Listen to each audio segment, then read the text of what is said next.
కళాశాలలకు వెళ్ళి ఆడపిల్లలకు తొందరలోనే ఈ ఫైనాన్షియల్ ఇయర్లో సాధ్యం కాకపోవచ్చు, తొందరలోనే స్కూటీస్ ఈవీ వెహికల్స్ని ఆడపిల్లలకి ఇవ్వాలని ఒక ఆలోచన చేస్తున్నాం.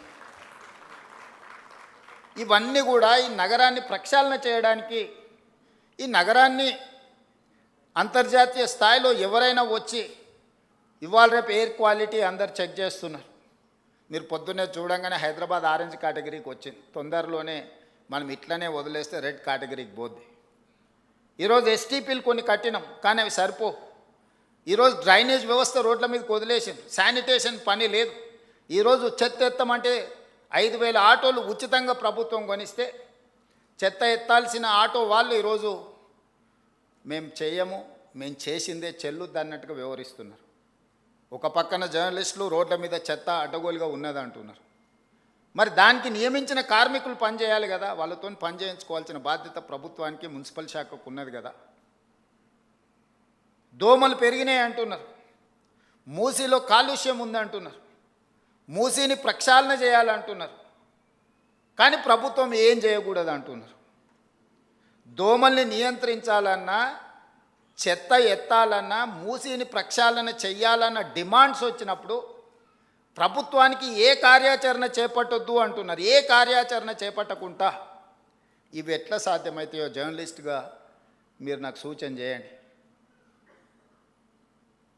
Gujarat Ahmedabad Sabarmati river front కట్టుకుంటుంది.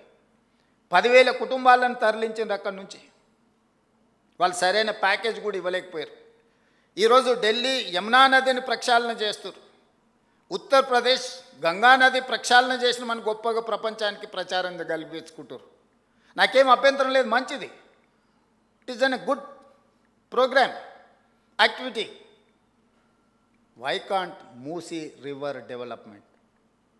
Ahmedabad Sabarmati river front చేసుకోవచ్చు, ఢిల్లీ యమునా నది రివర్ ఫ్రంట్ డెవలప్ చేసుకోవచ్చు, ఉత్తరప్రదేశ్ గంగా నది రివర్ డెవలప్ చేసుకోవచ్చు. హైదరాబాద్ నగరం మాత్రం మూసీ నదిని ప్రక్షాళన చేయొద్దు అనడము ఏ మేరకు సమంజసము? నేను ఒకటే అడుగుతున్నా, వద్దనే వాళ్ళని. మీరు మొత్తం ప్రాజెక్టే వద్దంటున్నారా? ప్రాజెక్టు నిర్మించేటప్పుడు నిర్వాసితులుగా మారే వాళ్లకు సరైన సహాయాన్ని అందించాలంటున్నారా? మీకు స్పష్టత ఉండాలి. నిన్న మన ఒక అపార్ట్మెంట్కు సంబంధించిన చర్చ జరిగింది, ఎందుకంటే అక్కడ జర్నలిస్ట్ మిత్రులు ఉన్నారు. నేను కన్వే చేసిన, అది 7 acres ఉంది. ఆ 7 acresలో మూసీ నది ఒడ్డున, ఈసా నది ఒడ్డున ఉంది. అది నదులకు బఫర్ జోన్ 50 మీటర్లు, నాలాకు బఫర్ జోన్ 10 మీటర్లు. ఈసా నది ఒడ్డున ఇది నాలా అని చూపించి 2004-05లో బిల్డరు అనుమతి తీసుకొని వచ్చి అక్కడ అపార్ట్మెంట్స్ కట్టింది. 2004 తర్వాత 2012లో చట్టాన్ని సవరించి స్పష్టంగా నాలా అయితే ఎంత ఉండాలో, చెరువులైతే ఎంత ఉండాలి బఫర్ జోన్, నదులైతే ఎంత ఉండాలి బఫర్ జోన్, కేటగారికల్గా చట్టాన్ని మనం ఆమోదించుకున్నాం శాసనసభలో. 2012 నుంచి యాక్ట్ మనం ఇంప్లిమెంట్ చేస్తున్నాం. దాని ప్రకారం మూసా నది కానీ ఈసా నది కానీ నది ఒడ్డున 50 మీటర్ల బఫర్ జోన్, ఎవరు ఏమి కట్టడానికి వీల్లేదు, కట్టినా కూడా వాటిని తొలగించాలి. భూ యాజమాన్య హక్కులు మీ దగ్గర ఉన్న నష్టపరిహారం ఇస్తారు తప్ప అందులో ఎలాంటి నిర్మాణాలు జరగడానికి లేదు. NGT direction, supreme court directions, all constitutional authorities have decided to remove all these buffer zones. ఆ అపార్ట్మెంట్కు సంబంధించి దాదాపుగా 50% ఈ బఫర్ జోన్ 50 మీటర్ల 9 మీటర్ల సెట్ బ్యాక్ చూపించేసి ఇది నాలా అని చూపించి బిల్డర్స్ అక్రమంగా అనుమతి తెచ్చుకొని కట్టినరు. మన వాళ్ళు కొనుక్కున్నారు. అనుమతి చూసే కొనుక్కున్న వాళ్ళ గురించి నేనేం తప్పుగా చెప్పట్లేదు, అనుమతులు అన్నీ చెక్ చేసుకున్నాం. నేను ఈ మధ్యలో ప్రాజెక్టుని టేకప్ చేయాలనుకున్నప్పుడు చూస్తే మోర్ దాన్ 50% బఫర్ జోన్లు ఉన్నది. దీంట్లో చాలామంది తెలిసిన మిత్రులు ఉన్నారు. అరే వీళ్ళకి ఏదన్నా నష్టం జరిగేటట్టుంది, మనం చేయగలిగిన సహాయం చేద్దామని మా అధికారులకు చెప్పి వాళ్ళ దగ్గర పంపించి వాళ్ళతో చర్చ చెప్పిన. మరి వాళ్ళకి ఎంత చేరిందో తెలియదు, అందుకే ఈరోజు ఇక్కడ నుంచి చెప్పదలుచుకున్నా. వాళ్ళకి ప్రత్యామ్నాయంగా పక్కనే 7 ఎకరాలకు 7 ఎకరాల ల్యాండ్ ఇచ్చి ఇప్పుడు ఎంతైతే స్క్వేర్ ఫీట్ కన్స్ట్రక్షన్ చేసిందో కొత్త నిర్మాణానికి అవసరమైన డబ్బులు బ్యాంకులో డిపాజిట్ చేస్తా, మీరే ఒక సొసైటీ పెట్టుకొని మీరు కట్టించుకోండి. ఇది ఇంకా భవిష్యత్తులో ఎప్పుడు మీకు అమ్ముకోవడానికి కొనుక్కోవడానికి కూడా ఉండదు. ఈ 50 మీటర్ల బఫర్ జోన్ అనేది బ్యాన్ చేస్తాం. ఇప్పటికిప్పుడు కూలగొట్టకపోయినా భవిష్యత్తులో అది మీకు జీరో వాల్యూ అవుతుంది. మీ మేలు కోసం మీరు నష్టపరిహారం తీసుకొని మీరు వేరే దగ్గరికి వెళ్ళి కొనుక్కుంటాం అంటే మీ ఇష్టం. లేదు అంటే మీ ఎంత స్థలం ఉందో అంతే స్థలం ఆ పక్కన ప్రభుత్వ స్థలాన్ని కేటాయించి ఈ నిర్మాణానికి అవసరమయ్యే నిధులు కూడా ప్రభుత్వం ముందే మీ బ్యాంకులో డిపాజిట్ చేస్తుంది. మీరు ఒక అసోసియేషనో మీ ఎట్లాగూ అపార్ట్మెంట్స్ వెల్ఫేర్ అసోసియేషన్ ఉంటుంది కదా, మీరు మీకు డిపాజిట్ చేస్తాం, మీరు కట్టుకోండి అని మేము చెప్పినాం.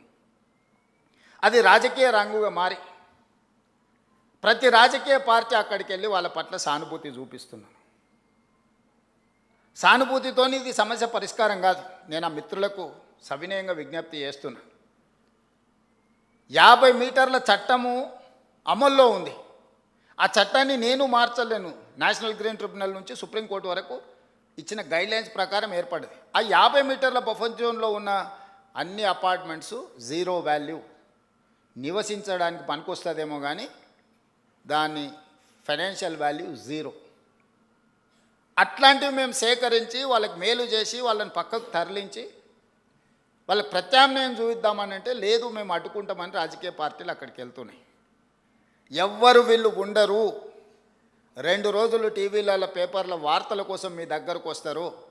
మీ కన్నీళ్ళు వాళ్ళకు ఓట్లుగా మార్చుకుందామన్న ఆలోచన చేస్తున్నారు తప్ప మీకు సహాయం అందించాలనుకుంటే ప్రభుత్వంతో చర్చించాలి. అవునయ్యా వీళ్ళకి ఇక్కడ నష్టం జరుగుతుంది, నువ్వు ప్రత్యామ్నాయంగా ఏమిస్తావో చెప్పు అని ప్రభుత్వంతో చర్చించాలి వచ్చే ప్రతినిధులు. మోడీ గారు గొప్పగా చేసిందని చెప్పేవాళ్ళు, ఆ పార్టీకి ప్రాతినిధ్యం వహిస్తున్న వాళ్ళు ప్రభుత్వంతో చర్చించవచ్చు కదా. They are also constitutional authorities. వాళ్ళు కూడా యూనియన్ క్యాబినెట్ మినిస్టర్లు ఉన్నారు, యువతలు ఉన్నారు. ప్రతిపక్ష పార్టీ కూడా ప్రతిపక్ష హోదా ఉంది.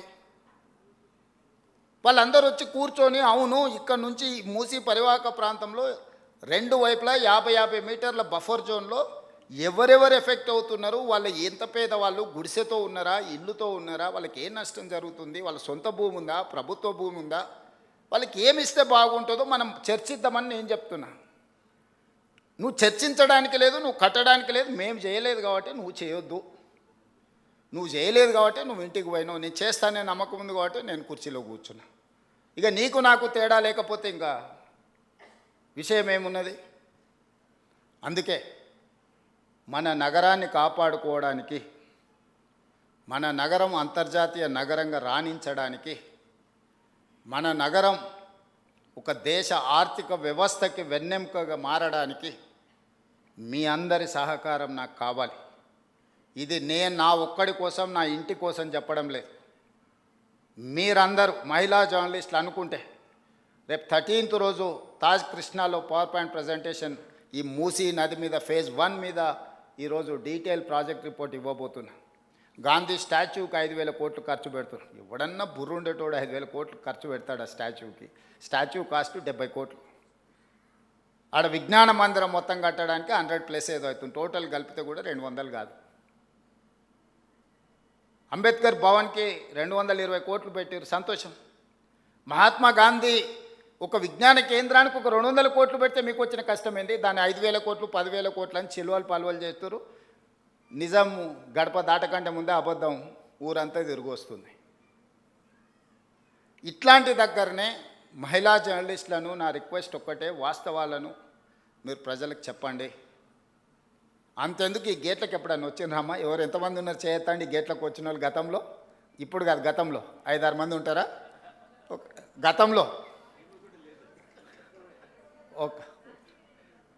అప్పుడు కాదమ్మా, రాజశేఖర రెడ్డి గారు ఉన్నప్పుడు ఇది ఇట్లా లేదు కదమ్మా. గడిగా ఉన్నప్పుడు ఎప్పుడైనా వచ్చారా? ప్రజాభవన్ అయినాక వచ్చి ఉంటారు. గడిగా ఉన్నప్పుడు వచ్చిన వాళ్ళు ఏమో అంటే అప్పుడు కాదమ్మా. 2014 నుంచి 2023 వరకు ఇందులోకి ఎంటర్ అయిన వాళ్ళు ఎవరున్నారు? ఒక 4, 1, 2, 3, 4 ఉన్నారు. సో ఈరోజు ప్రతిరోజు ఈ భవన్లోకి ప్రజలందరూ వస్తున్నారు. ఇది ప్రజలకు వేదిక, ఇది ప్రజా వేదిక, ఇది ప్రజా పరిపాలన. ఏది నిషేధిత ప్రాంతం కాదు ఇది. తెలంగాణ ప్రజల్ని నిషేధిస్తే ప్రజలు మనల్ని నిషేధిస్తారు శాశ్వతంగా. ఇంతే, దీంట్లో ఏం పెద్ద థియరీ లేదు, పెద్ద ఇది లేదు. అంతకుముందు అప్పుడప్పుడు ఎప్పుడన్నా ఉత్సవ విగ్రహాలు పండుగల పూట వీధుల్లో చూపిస్తారు. అంతకుముందు ఉండేట ఆయన అట్లా ఉత్సవ విగ్రహం లాగా అప్పుడప్పుడు మీకు కనిపించేటోడు. నేను ఎప్పుడు మీ మధ్యలోనే ఉంటున్నా. ఏ రోజైనా నేను సెలవు తీసుకున్న రోజు ఉందా? ఏ రోజైనా ఎవరైనా కలుస్తా అంటే కలవని రోజు ఉందా? అందుకే మహిళా జర్నలిస్టులకు కూడా నా విజ్ఞప్తి ఒకటే, మన రాష్ట్రాన్ని మెరుగుపరుచుకుందాం, మీ సహకారం ఉండాలి. మహిళా దినోత్సవ సందర్భంగా సంకల్పం తీసుకోండి. ఈ రాష్ట్రంలో మహిళలకు రక్షణ కల్పించడమే కాకుండా ఈ రాష్ట్రంలో మహిళలకు అవకాశాలు ఈ రాష్ట్ర ప్రభుత్వం ఇస్తుంది. వీటిని సద్వినియోగం చేసుకొని దేశంలోనే మహిళా ప్రాధాన్యతతో కూడుకున్న రాష్ట్రంగా ఒక గొప్ప పేరు గుర్తింపు మనం తెచ్చుకుందామని తెలియజేస్తూ మీ అందరి దగ్గర సెలవు తీసుకుంటున్నాను. ధన్యవాదాలు.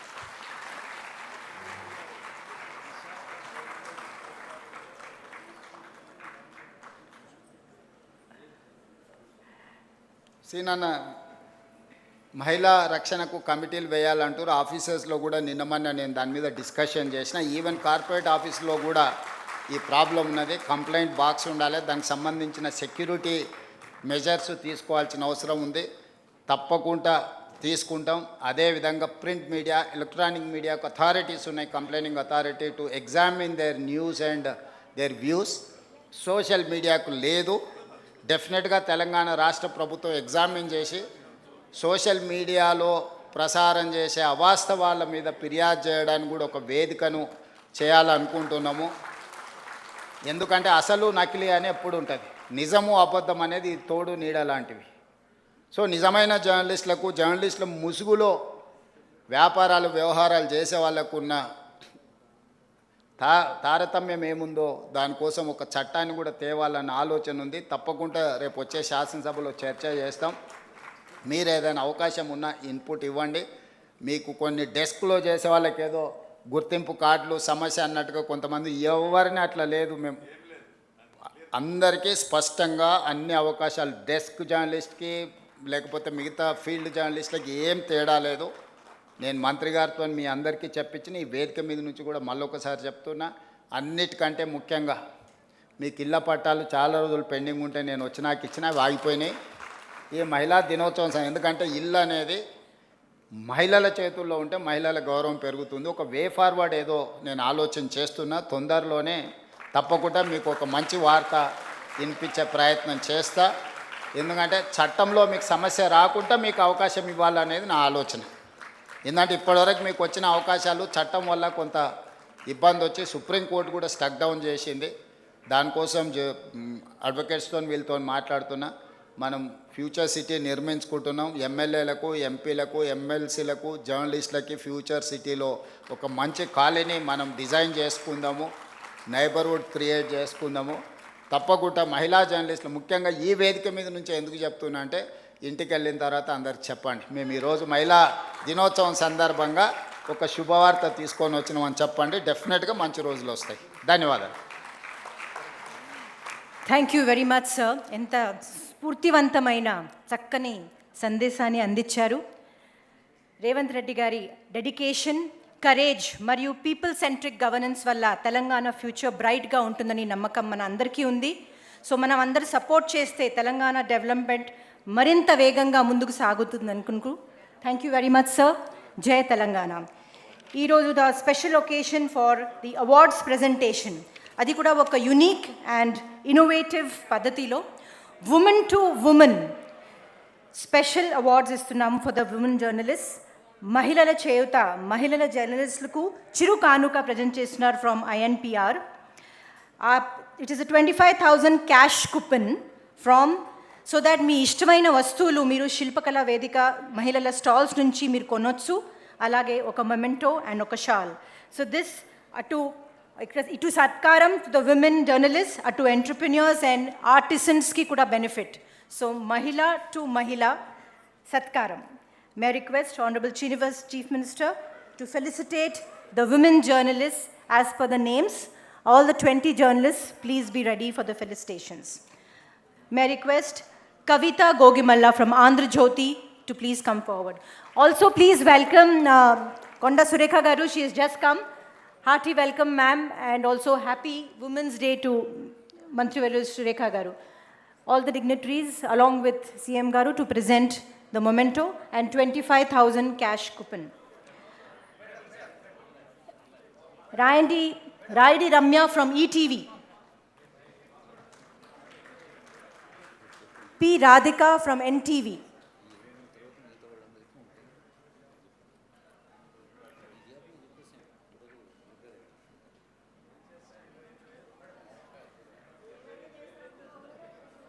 P. Radhika from NTV.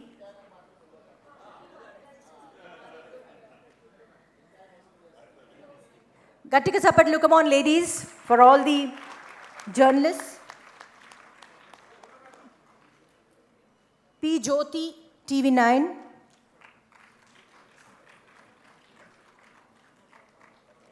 Muhammad Anjuma, Big TV.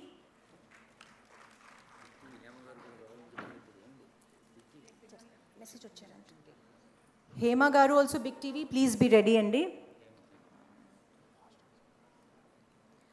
Rachel Dammala from Deccan Chronicle.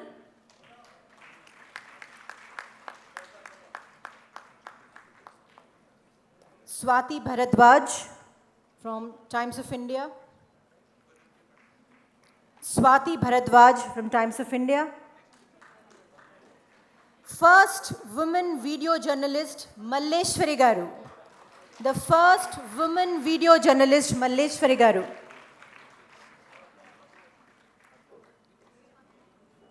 First women photographer Padmavati Garu. First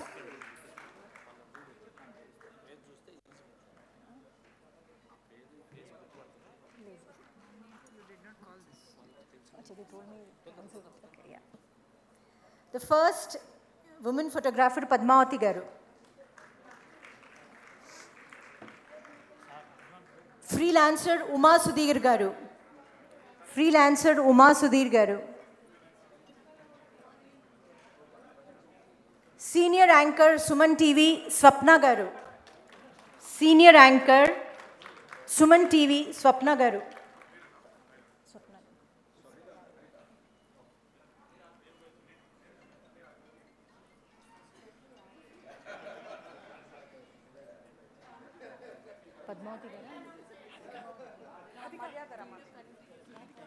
ఈ మహిళా జర్నలిస్టులందరికీ సన్మానాలు ఉంటాయని కమిషనర్ గారు తెలియజేస్తున్నారు. తర్వాత ఆనరబుల్ మినిస్టర్ కొండా సురేఖ గారి చేతుల మీదుగా కూడా అందరికీ సన్మానాలు ఉంటాయి. శుభాకాంక్షలు మరోసారి.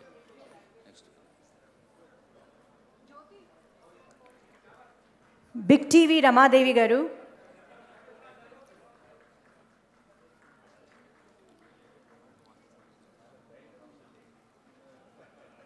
సుమన్ టీవీ సీనియర్ యాంకర్ స్వప్న గారు.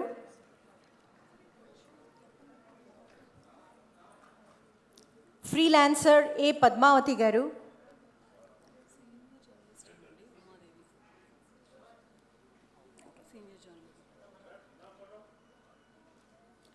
సీనియర్ జర్నలిస్ట్ ఉమాదేవి గారు.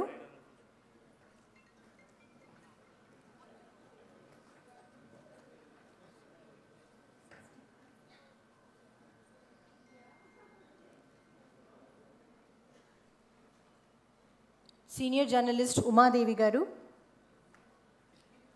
రచన ముడుంబాయి.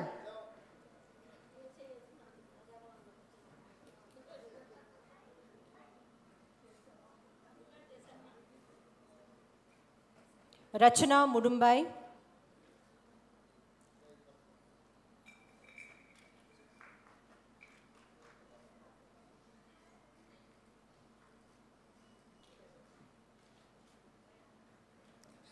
Rachna Mudumbai and followed by P. Harita Garu.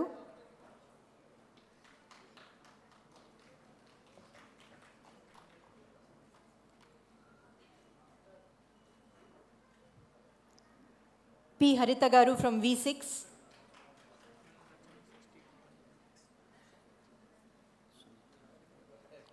Sushmita from Sakshi TV. Sushmita from Sakshi TV.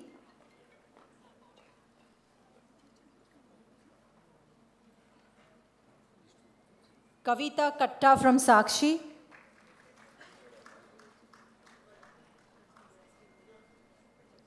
Srimati Kavita Garu from Sakshi. N. Lakshmi Narayana from Enadu. Big TV Hema,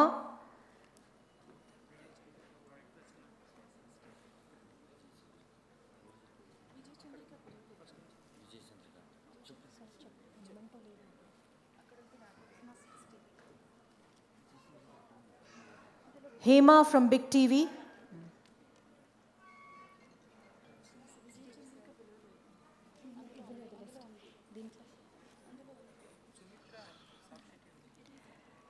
అర్థవంతమైన అందమైన ఈ వేదికపై మనందరికీ వారి సందేశంలో ఒక దశను దిశను చూపించిన ఆనరబుల్ సీఎం గారు, ఐఎన్పిఆర్ మినిస్టర్ గారు, కమిషనర్ గారు కలిసి గౌరవనీయ ముఖ్యమంత్రి వర్యులకు అందజేసే సన్మానం కొద్దిసేపట్లో. ఆ తర్వాత మహిళా జర్నలిస్ట్ అందరికీ కూడా వేదిక స్వాగతం పలుకుతుంది. వేదిక పైన గౌరవ మంత్రివర్యులు పెద్దల చేతుల మీదుగా సన్మానం కొనసాగుతుంది. Vijay Chandrika from ABN, Sumitra from ABN,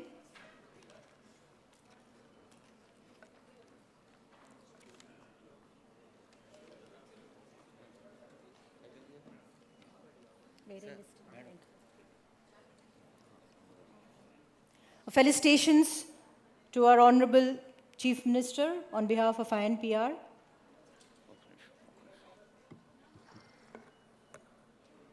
ప్రజాపాలన ప్రభుత్వం ప్రజల కోసం, ప్రజల వల్ల, ప్రజల చేత నడిచే ప్రభుత్వానికి, ప్రజలకు ప్రభుత్వానికి పటిష్టమైన వారధిగా ఉన్న మీడియా గొప్పతనం ఏంటో వారి సందేశంలో చెప్పారు. ముఖ్యంగా మహిళా జర్నలిస్టులందరికీ శుభాకాంక్షలు. ఇప్పుడు గౌరవనీయ ముఖ్యమంత్రి వర్యులకు ఐఎన్పిఆర్ మినిస్టర్ గారు, కమిషనర్ గారు అందజేస్తున్న సన్మానం.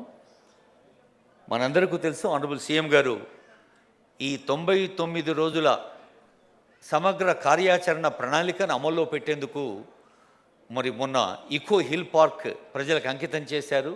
అది కేవలం హైదరాబాద్ నగర ప్రజలకో, తెలంగాణ ప్రజలకో కాదు, యావత్ ప్రపంచ పర్యాటకులను ఆకర్షించేందుకు.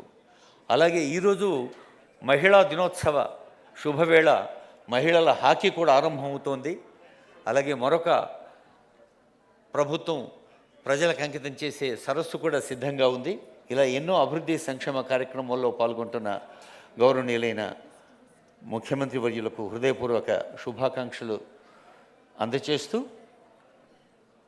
మంత్రివర్యులు ఆనరబుల్ సీఎం గారితో పాటు వేదికపైన పెద్దలు, జిల్లా ఇన్ఛార్జి మంత్రివర్యులు, రవాణా బీసీ సంక్షేమ శాఖ మంత్రులు పొన్నం ప్రభాకర్ గారు, సమాచార పౌర సంబంధాల శాఖ మంత్రులు పొంగులేటి శ్రీనివాసరెడ్డి గారు, గౌరవనీయులైన మంత్రివర్యులు, మన క్రికెట్ హీరో, భారతదేశం సగర్వంగా చెప్పుకునే పెద్దలు అజరుద్దీన్ గారు, దేవాదాయ పర్యావరణం, కనిపించే దైవం ప్రకృతి, పరోక్షంగా దీవించే దైవం దేవాదాయం, ఆ రెండు శాఖల్ని నిర్వహిస్తున్న కొండా సురేఖ గారు,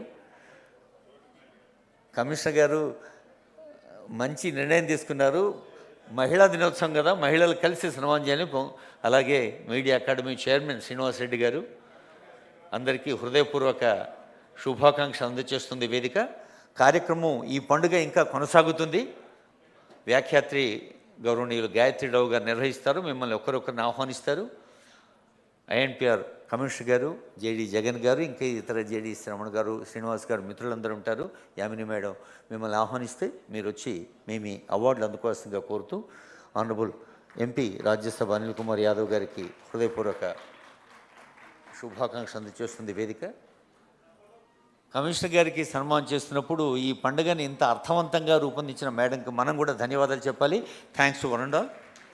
Thank you so much. Please put your hands together for Honorable CM Shri Revanth Reddy Garu and all the other dignitaries. Thank you very much, sir, for being a part and being with us for this International Women's Day celebrations in Praja Bhavan. Thank you very much, sir, for your time.